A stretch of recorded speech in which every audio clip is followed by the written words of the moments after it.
Ever wondered about the implications of the common use of acetaminophen in nursing? Quite a thought, isn't it? Allow me to introduce you to the world of acetaminophen, more commonly known as Tylenol or paracetamol. This is an over-the-counter medicine, often used to relieve mild to moderate pain and reduce fever. It's important to note that acetaminophen does not have anti-inflammatory properties, which sets it apart from some other pain relievers.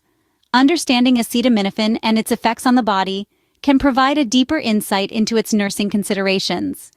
Stay tuned as we delve deeper into this fascinating topic. So, how does acetaminophen work in our body? Well, let's dive in. Acetaminophen, also known as Tylenol or paracetamol, is a non-opioid analgesic and antipyretic. This means it's a medicine that relieves pain and reduces fever. But how does it do this?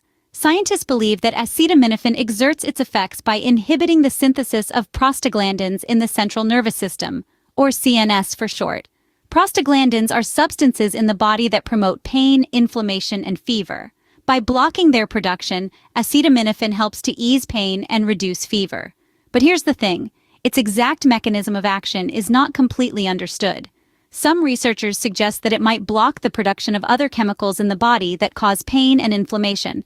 This is why, despite its widespread use and effectiveness, acetaminophen continues to be a subject of ongoing research. So, while we know that acetaminophen is effective in relieving mild to moderate pain and reducing fever, the exact way it achieves this is still somewhat of a mystery. Isn't it fascinating that a medicine we use so commonly still has secrets to reveal?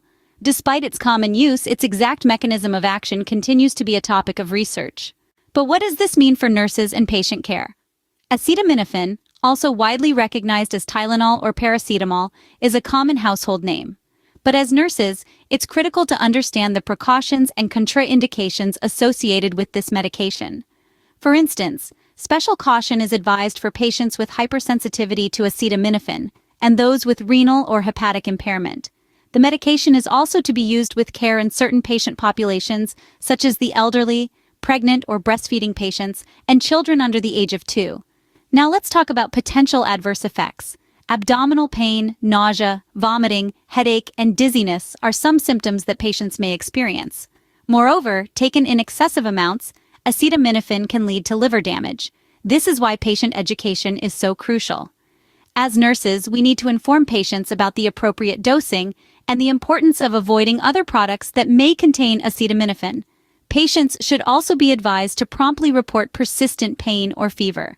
This is not just about administering a medication, it's about providing comprehensive care, understanding the patient's condition, monitoring their response to the medication, and educating them about potential risks and precautions. As a nurse, understanding these considerations can greatly improve patient care and safety.